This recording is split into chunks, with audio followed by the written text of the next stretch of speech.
London वाली दीदी, सुनो, मीना दी ने इस संडे अपने घर बुलाया है। मैंने राकेश के घर आते ही चहकते हुए कहा, मीना दी या मिन्नी दी। राकेश ने मेरी खिंचाई करते हुए मुझसे सवाल किया, जो भी हो, हैं तो दोनों एक ही।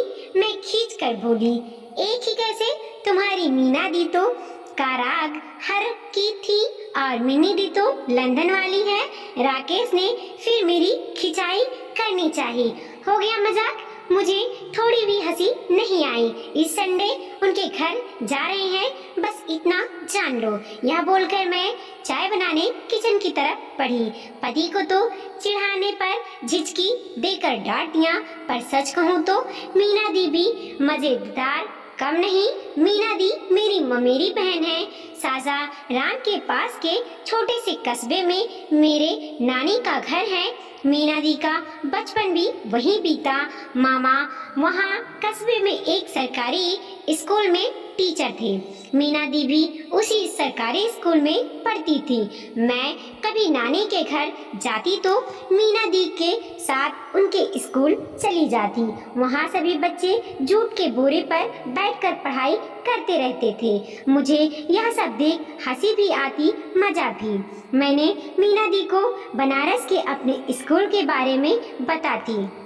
मैं बनारस के जिस स्कूल में पढ़ाई करती थी वह उस शहर का सबसे बेहतरीन अंग्रेजी मीडियम स्कूल था। मैं जब उन्हें अपने स्कूल के बारे में बताती तो वह मामा से मेरे ही स्कूल में पढ़ने की जिद करने लगती। यह सब देख मेरी माँ ने भी कई बार मामा से मीना दी को बनारस भेज देने के लिए कहा, पर मामा ने बनारस ना भेज उसी कस्बे के उसी सरकारी स्कूल में उनकी पढ़ाई जारी रखी। मीना दी ने वहीं से 10वीं की परीक्षा पास की। 10वीं करने के बाद वह बनारस में ही रहकर पढ़ाई करने की मामा से जिद करने लगी। इस बार मामा मान गए और फिर वह बनारस आकर हमारे घर रहकर पढ़ाई करने लगी। मीना दी मेरे कमरे में रहती। उनके आने पर मुझे लगा कि जो बड़ी बहन की कमी थी अब पूरी होने वाली है, पर ऐसा नहीं हुआ। वो तो हिसाब की पूरी पक्की निकली। मेरे ही रूम में आधा आधा बांट दिया, साथ ही बिस्तर को भी। मुझे उनके तरफ किसी भी कीमत पर, चाहे दिन हो या रात, जाने की इजाजत नहीं थी। एक दिन मीना दी के साथ मैं मार्केट गई। मीना दी और मैं वहाँ गोलगप्पे खाए। सब मिलकर 14 रुपए हुए थे। मीना दी ने अपने 7 रुपए दिए और मुझे अपने 7 रुपए देने का निर्देश दे दिया। सच कहूँ तो मुझे उस दिन बेहद गुस्सा आया था।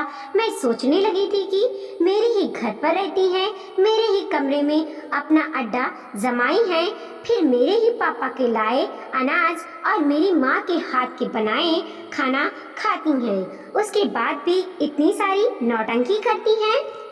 मैंने तो उस दिन सोच ली थी कि घर पहुंचते ही उन्हें पहले अपने कमरे से, फिर अपने घर से निकालकर बाहर करूंगी, पर माँ से उनकी शिकायत करने पर माँ ने मुझे ही समझाकर चुप करा दिया।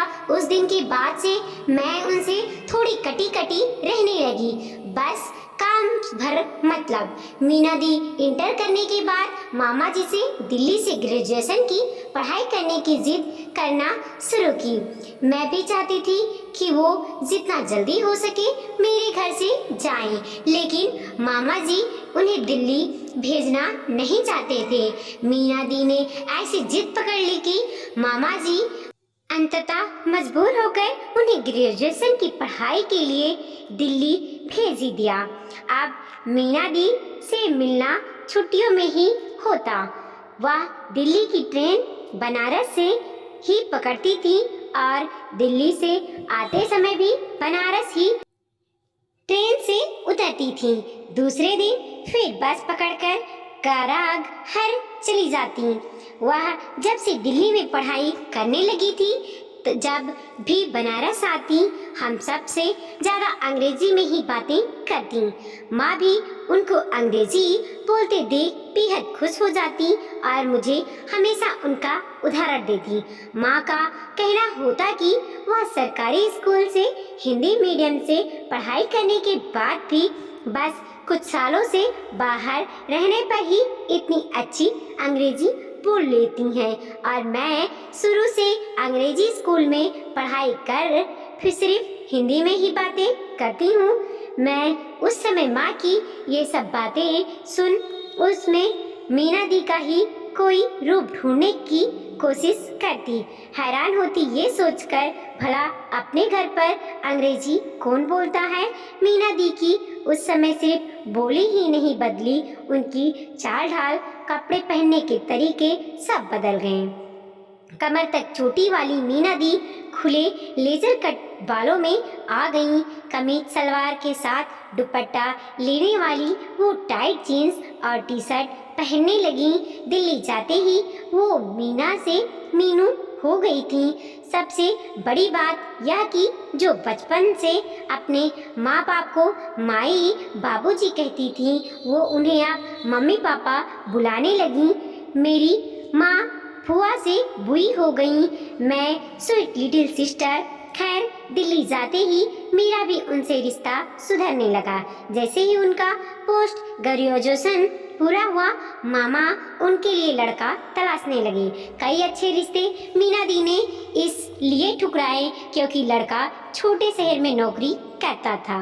एक सरकारी बैंक का अधिकारी का रिश्ता मेरे पापा ने अपने ही जान पहचान में बताया था। लड़का मुंगेर के सरकारी बैंक में अधिकारी था। मीना दी ने रिश्ता यह कहकर ठुकरा दिया कि वह इतने छोटे शहर में नहीं रह सकती। उन्होंने अपनी शादी की शर्त यह रखी कि कम से कम ससुराल वाले के शहर में एयरपोर्ट हो। उसके बाद शुरू हुआ मामा के चप्पल घिसने की काम।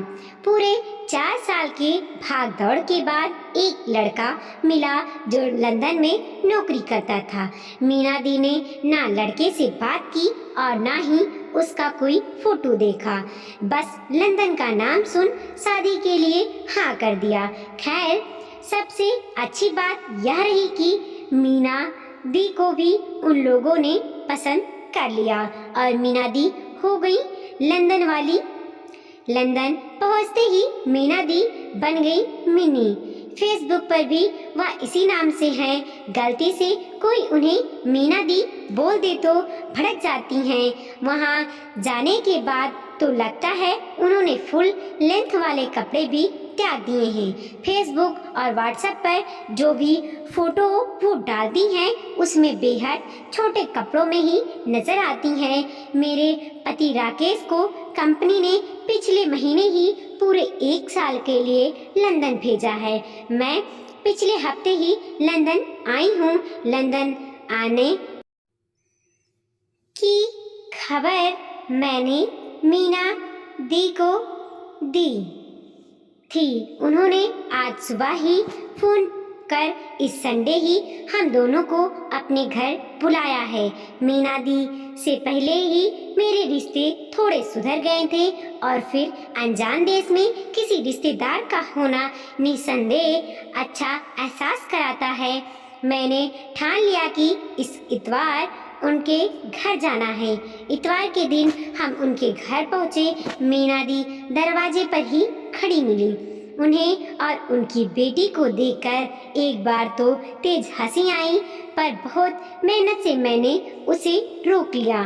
तभी पति ने कान में फुसफुसाकर कहा, ये दोनों यहाँ किसी सर्कस में काम करते हैं। मैंने पति को घूरा और मीना दी को गले लगाने आगे बढ़ी। मीना दी छोटे कपड़े के साथ पूरी अजीब मेकअप में थी और उतना ही मेकअप अपनी 5 साल की बेटी के चेहरे पर भी थोपा था। हम अभी बैठे ही थे कि मीना दी ने मुझे टोका, क्या सिस अभी भी इस फुल लेंथ जींस में ही हो? ये सब क्लॉथ्स को इंडिया में ही छोड़ देना था, ये सब यहाँ नहीं चलता। थोड़ा मॉडर्न बनो और शॉर्ट स्कर्ट शॉर्ट पैंट खरीदो।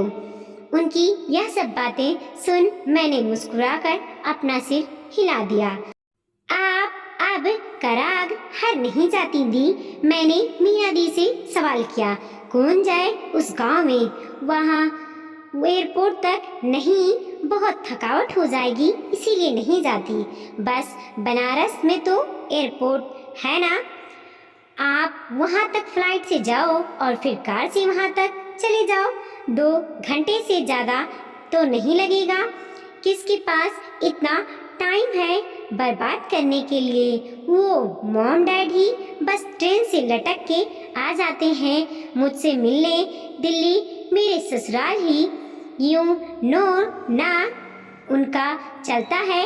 उन्होंने तो जिंदगी भर यही किया है, इसीलिए वो ये सब कर सकते हैं, बट मुझसे नहीं ये सब होने वाला। हिंदी में अंग्रेजों की तरह बोल बोल कर मीना दी अजीब सा स्टाइल दे रही थी। मैं और राकेश उनकी यह सब हरकतें देखकर मुस्कुरा रहे थे। अचानक कुछ गिरने की आवाज़ आई। हम भागकर किचन की तरफ बढ़े तो देखा उनकी बेटी के हाथ से एक बड़ा सा आइसक्रीम का डिब्बा नीचे गिर गया और पूरी आइसक्रीम फर्श पर। 2 मिनट ई लड़की के चैन ना मिलेला।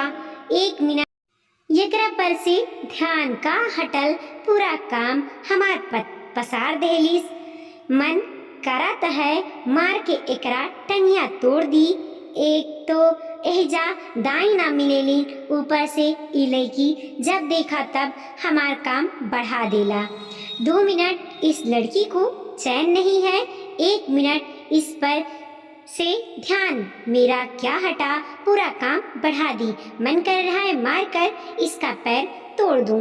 एक तो यहाँ मैट नहीं मिलती और जब देखो ये लड़की मेरा काम बढ़ा देती है। मीना दी गुस्से में पूरी कराघर वाली मीना दी बन चुकी थी। कब अंग्रेजी स्टाइल में हिंदी बोलने वाली मीना दी गुस्से में भोजपुरी पर उतर आई थी। उन्हें पता तक नहीं चल पाया मैं कुछ हेल्प करूँ दी। मैं मदद के लिए किचन के अंदर गई। No no I can manage alone, go and sit there. अरे छोड़ो ना मीना दी, लाओ करे दा हमरा तनी, आखिर छोटे बहनिया न बानी तोहार। अरे छोड़ो ना मीना दी, लाओ करने दो मुझे, आखिर मैं तुम्हारी छोटी बहन हूँ। यह बोल के मैं खिलखिलाकर हंस पड़ी। मुझे भी भोजपुरी में बोलते सुनकर मेरे पति देव के साथ मीना दी के पति देव मतलब मेरे जीजा जी भी खिलखिलाकर हंस पड़े। या देखकर मीना दी भी झिप पर मुस्कुरा पड़ी। वीडियो पसंद आया हो तो लाइक कीजिए, कमेंट कीजिए और अपने दोस्तों के साथ जरूर शेयर कीजिए। चैनल पे नए हैं तो प्लीज़ सब्सक्राइब कीजिए और देखते रहिए मोटिवेशनल स्टोरी। और मिलते हैं एक और नई कहानी के साथ।